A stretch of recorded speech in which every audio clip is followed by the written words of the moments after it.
So the WNBA have now said, well, the WNBA Players Union are closing in on the opt-out date for the current collective bargaining agreement.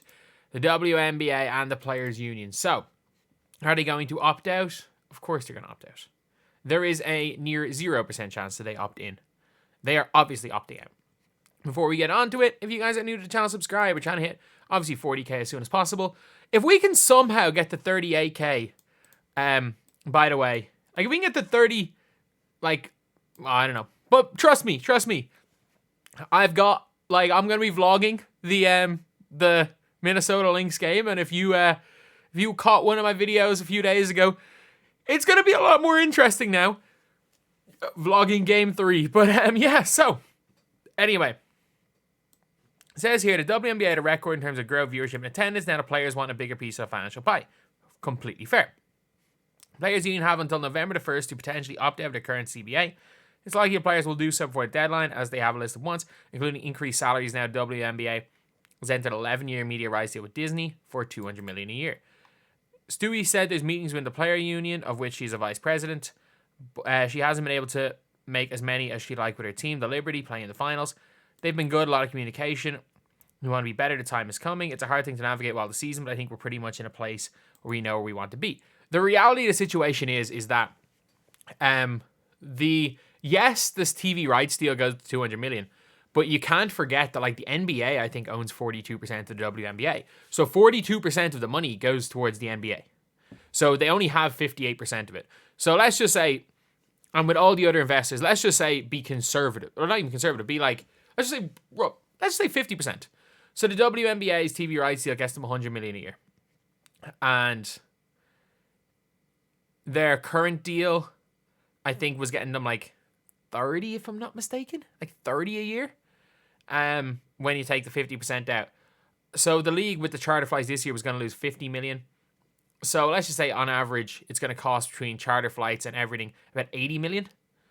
And I think the league's still going to be a loss leader, by the way. But I do think that it's going to be like a significant, like, it's such a little loss leader that it's the other stuff that comes on board with it's better. Like, for example, like if you're Herb Simon, if you're these like top franchises, you're willing to lose a little bit of money short term, because again, most people are NBA owners, but you're willing to lose a little more short term because of the value of your franchises. Like, for example, the Chicago Sky, like, you're willing to lose $10 million a year because in 5 years' time, instead of your franchise being worth $80 million, it might be worth $300 million.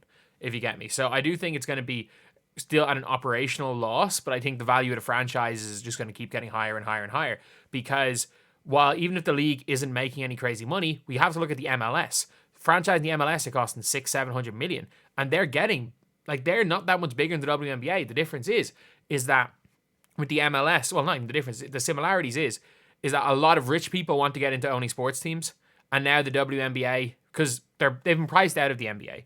They've been priced out of a lot of things. Now the WNBA is their in, which is going to push it up because a lot of rich people want sports as their plaything.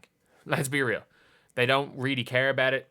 They don't really care about using it for a profit. They just want to use it for a hobby and they have more money than sense. So I think the reality of the situation is we're going to see the salary cap is at like 1.4 million right now, hard cap. I think it still stays with a hard cap, but I think the core rule is going to be gone. And I think we're going to see the salary getting bumped up. I'd say the salary might get bumped up to like 4 mil. Yeah, you could very easily, like, let's say the 15 teams in the league after 2026. And with the TV rights deal, let's just say it's an extra 100 million a year instead of 30. There's extra 70 million there. Bumping up from 1.4 to, I'll probably bump it up to 3 mil. You could probably bump up the salary cap to 3 mil with the max contract going up to like 750k. That's realistically what it's going to be. And the players' union having to obviously, once we do that, it's conversation of how much of an uphill battle this is going to be going into the season. If the union does opt out, the current CBA, which is set to expire in 2027, this will still be in effect next season. So the two sides have to come to an agreement. The commissioner said her state of the league address before game 1 of the finals. She's engaged with union leadership throughout the year. There's going to be an opportunity to listen to one another, takes the league to the next level for generations to come. I look forward to building the future of this league and sitting down with the players where they opt out or not opt out. They're definitely not opting in. I suspect, given the transformation of the league we've been working on so hard, this long-term economic model, we've already returned to players through charter, through increasing playoff bonuses a couple of years ago by over 50%. We'll continue to do that. And we get to the bargaining table, we'll be able to talk about the issues that are most important to the players. I think realistically, the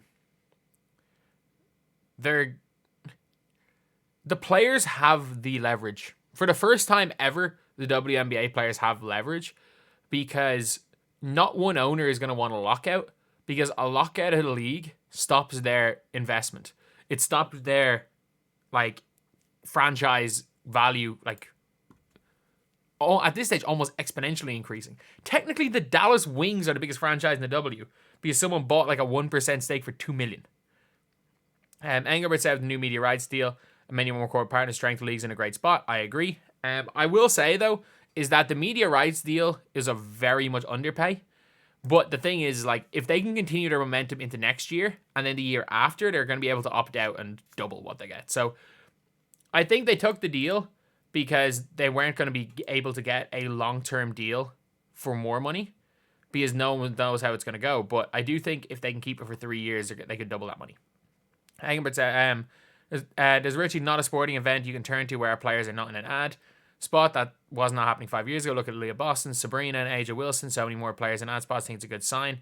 And also you have to take into account that so is Juju Watkins. Juju's coming into the league.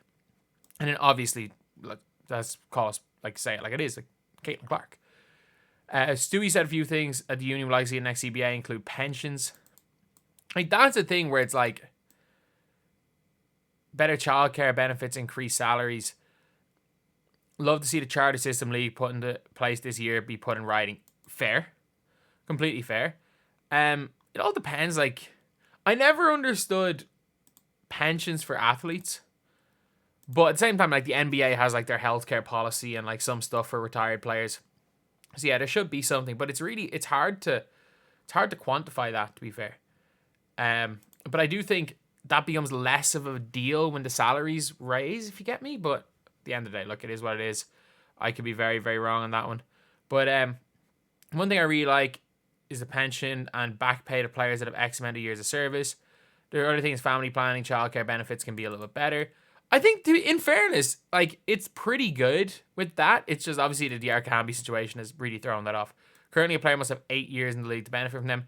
8 years service is a long time. Not many players in the league for 8 years. Stewie said she would also like to see teams have the ability to make $1 million player, currently top salary. I think that's not going to happen in this current landscape. What I do think happening is if the TV deal gets renegotiated after, I think it's 3 years. I think after 3 years, they can renegotiate the TV deal. And I think if they do renegotiate the TV deal,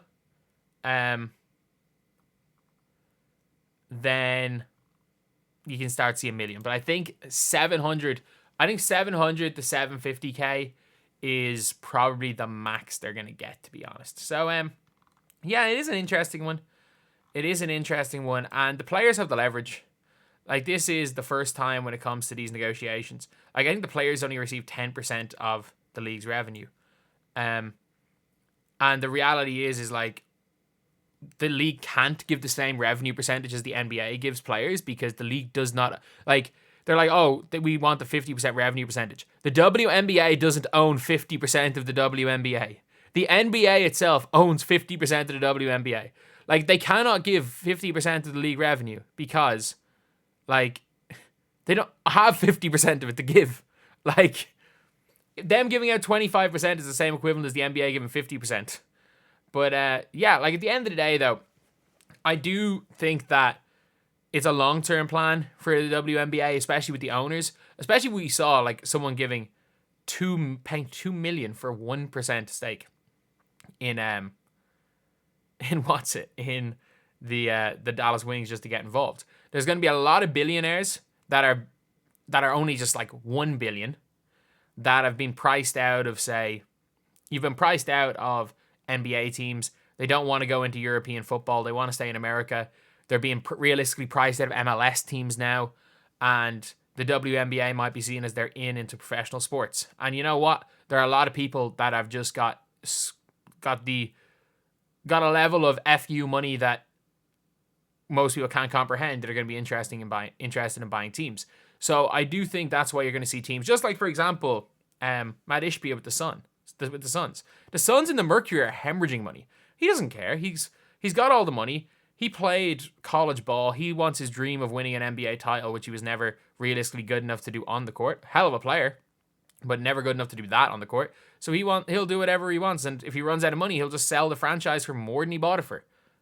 So yeah, that's pretty much it. That is the video. Thank you guys for watching. Please like, comment, and subscribe.